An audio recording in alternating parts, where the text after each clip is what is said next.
swala la uchovu alipatagi nafasi sana. Simba, Yanga, Real Madrid, Barcelona, Mamelodi Sundowns, Al Ahly, kwa sababu wana wachezaji wengi wanaotengeneza kikosi kipana. Yaani hawana tu wachezaji wengi, wana kikosi kipana. Kwa sababu hiyo mechi kama hizi ambazo timu imetoka back to back na mechi nzito kama dhidi ya Al Masry, manake wale ambao wakupata nafasi ya kucheza ndio fursa yao ya kuonyesha uwezo. Ndio maana ukoshangaa leo hii Simba wanacheza na Mbeya City. Mbeya City ni miongoni mwa timu ambazo ziko kwenye kiwango bora sana hivi sasa. Lakini anaanza Ali Salim Katoro, what a performance. David Kameta Duchu, Valentino Uma, lakini katikati hapa hawakuwa na jinsi, walianza na wale. Lakini mbele hapa unakuta Deborah Fernandez Mavambo, Lada Kichasambi, Awesu, si ndio?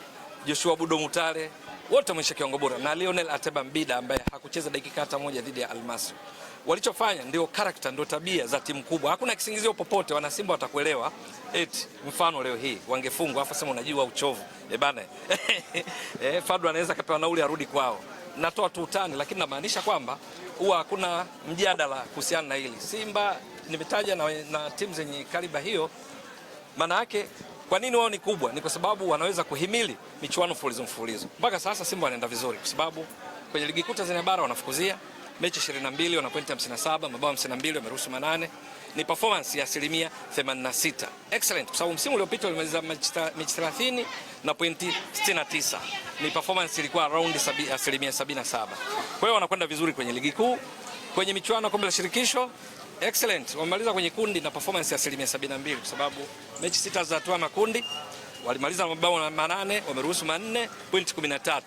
Wakaongoza kundi. Performance nzuri. Lakini kwenye kombe la shirikisho hili wana performance ya 100%. Mabao washafunga mabao 14 katika mechi 4. Ni mwenendo mzuri sana. Kwa hiyo wameingia nusu finali kwa kishindo ambacho kilitarajiwa, kwa sababu Simba timu namba 4 kwa ubora barani Afrika. Unacheza na Mbeya City, ipo championship. Mbeya City wako vizuri sana, lakini wanacheza na Simba ambaye imetoka kumtoa Al Masry. Tena sio tu imemtoa, imenyanyasa. Walichojikosea wenyewe nafasi dhidi ya Al Masry ni vile ambavyo nafasi wanajitengenezea hawazitumii kwa uhakika. Ndio maana ikaenda kwenye penalty, lakini Simba imenyanyasa mno Al Masry. Nikisema hivyo kwa data, sio kwa kuzungumza tu maneno. Simba mechi 2 na Al Masry imepiga mashuti 42. Sio kazi ndogo, sio? Lakini ya kulenga lango mashuti 14. Sio? Umiliki wa mpira kwa Mkapa ilikuwa asilimia nadhani 73. Kule Misri pia Simba ilikuwa juu. Ilichokikosa ilikuwa ni kuweka mpira wavuni. Lakini kwenye mikwaju ya penalty, excellent. Swali lako lilikuwa la mtego. Unaonaje kiwango? Sio, nimeshalisahau, lakini kwamba performance nzuri ambayo ina deserve, inastahili kulingana na wachezaji walionao, benchi la ufundi la kocha Fadlu Davis leo wakapata tena ushindi. Lakini pamoja na mambo mazuri yote, kuna maeneo ambayo wanapaswa kufanyia kazi. Leo hii mpaka mechi inakamilika, Simba umiliki wa mpira overall ulikuwa 59 kwa 41. Mashuti wamepiga 19, 6 on target, wamefunga mabao 3. Mbeya City mechi nzima wamepiga mashuti 4, shuti moja on target dakika 22, lile la Mudathir ambalo pana kitu pale cha kujifunza. Shamu Karabu na Abdulrazak Hamza, kwa sababu ni pea ambayo haijacheza mechi nyingi, wote tunajua. Walicheza vizuri sana dhidi ya Al Masry. Leo hii walikuwa tested kwa sababu timu inaumiliki zaidi mpira, matarajio muda mwingi inakuwa karibu na mstari wakati wa uwanja. Wao walikuwa sehemu sahihi kukabiliana na mashambulizi ya kushtukiza, ndio mtego ulikuwa kocha Malale 50, imepigwa ndefu. Katika kutumana sasa nani atangulie alafu nani amalizie, kwa sababu kuna principles za kuzuia, si ndio? Kuna ambayo mtu anaenda anapiga pressure, kuna delay, kuna cover. Sasa Abdulrazak Hamza na Shamu Karabu watakuwa wamejifunza kitu kitawasaidia katika mechi zijazo, ikiwemo dhidi ya Stellenbosch, kwa sababu walijichanganya. Matokeo yake ilipigwa chenge, imewapiga kama wachezaji wote wawili, alafu akafunga bao zuri na mguu wa kushoto Mudathir.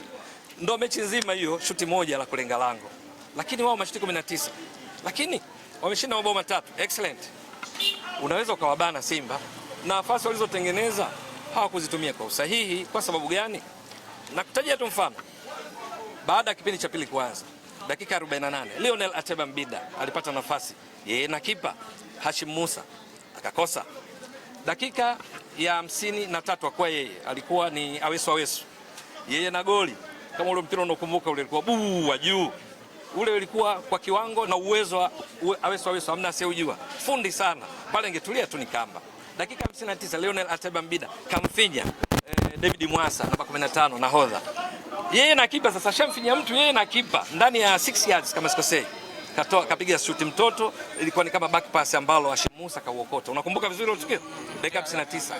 Dakika ya 70 Lionel Ateba Mbida, Mungu anisamee na ala sinielewe vibaya, yeye nataja kama mfano wa Simba, yeye kama mfano, sio kama namshambulia. Tumeelewana vizuri, kwa sababu mshambuliaji au mchezaji kupata nafasi utake kufunga, huo pale ni uwezo. Wewe hapa unaitwa Mr. Sostenes. Wewe unaweza kumaliza dakika 90 usipate hata nafasi ya kumkabili kipa. Ateba Mbida ni fundi, anajua pa kusimama. Mpira kuweka wavuni, inabidi aongeze ubora huu, kwa sababu dakika 70 alipata tena nafasi kakosa, dakika 72 kapata tena nafasi kakosa, Edwin Charles Balua kapata tena nafasi kakosa. Yani ushindi mnono 3-1 katika football, nataka afunge mangapi? Lakini kwa namna walivyocheza wangeweza kufunga mabao mengi zaidi, na hiki kina reflect kina akisi hata kwenye ligi kuu Tanzania bara. Simba mechi 22, si ndio? Dakika 1980 wapiga mashuti 246, 138 on target, wana goli ngapi? 52. Idadi nzuri ya mabao, lakini wanatengeneza nafasi nyingi kwenye kombe la shirikisho.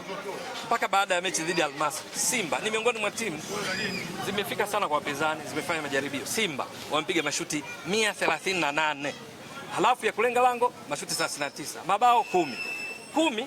Ukiweka kuna kitu kinaitwa goal conversion rate kama kipimo cha namna mnavyojitendea haki, mkifika kwenye final third, eneo la mwisho mnalitumiaje? Unachukuaje hapo? Kwa watu ambao hesabu zimewakimbia kidogo, tutawakumbusha ni asilimia hizi arithmetics, ni wanasema elementary, ni hesabu rahisi darasa la 3. Chukua 10 mabao alofunga, chini weka mashuti alopiga, nimekwambia mangapi? 138, zidisha kwa 100, utapata goal conversion rate ya 7%. Yani kwa hiyo wakipiga mashuti 100 wanafunga goli 7. Si umenielewa vizuri?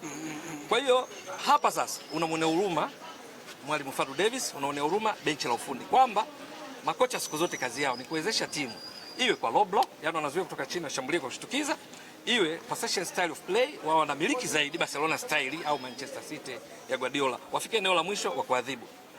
Kocha ukiona mchezaji timu inafika mpaka eneo la mwisho kufanya majaribio, hapa kocha kazi yake inakuwa imeishia pale mwisho. Yule wa mwisho mchezaji sasa binafsi, individuals.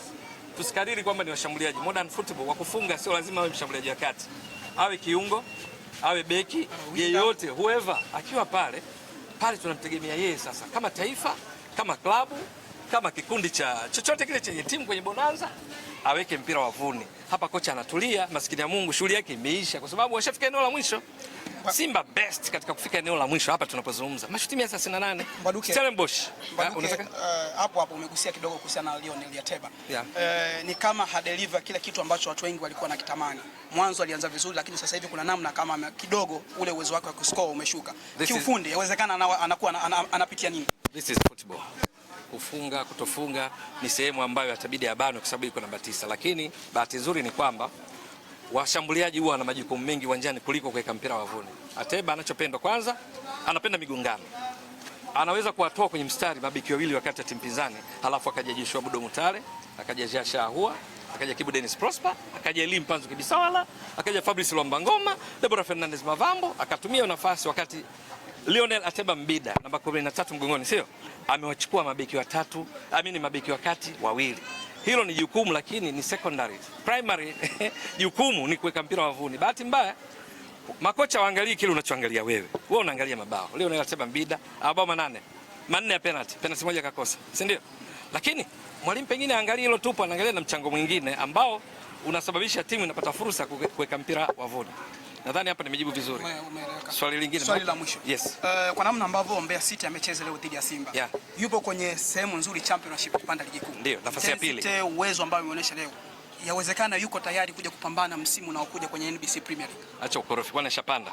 Ila ana nafasi nzuri ya kupanda. Yuko sehemu nzuri. Yes, wanaweza kwa sababu kumbuka wamecheza na Simba ambayo ni timu ya 4 kwa ubora barani Afrika tunapozungumza, wana alama 43.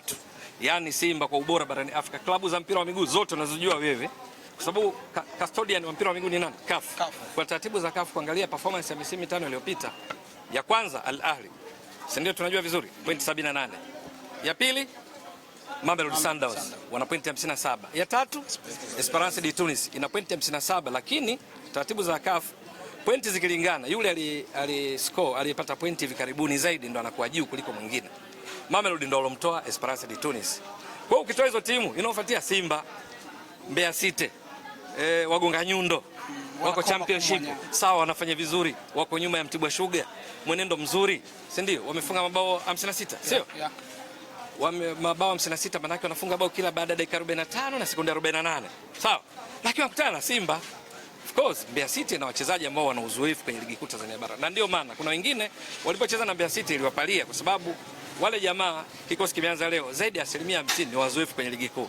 Unamjua Peter Mwalianzi, unamjua Daniel Lukandamini, na kutajia tu mfano, unamjua Mwasa yule nahodha namba 15 mgongoni. Wako wengi tu ambao wana experience na ligi kuu, lakini ukutana na Simba ambayo iko kwenye kiwango bora. Kwa hiyo walichofungwa, mpango kazi wa Mwalimu Malale 50 ulikwenda vizuri, lakini sasa wanacheza na Simba ambayo huwa it keep asking katika dakika 90, namiliki mpira wako, wanapiga. Matokeo yake kwa uchezaji ule, ikitokea wamepanda ligi kuu Tanzania bara, tutegemee ushindani wa kutosha. Mbeya City wako vizuri, usiwahukumu kwa sababu leo wamefungwa 3-1. Al-Masry kafungwa kwa penalty, lakini mpira alimilikiwa sana. Lakini kuna timu inaitwa CS Constantine, na kutajia tu mfano ukuuliza, CS Constantine ni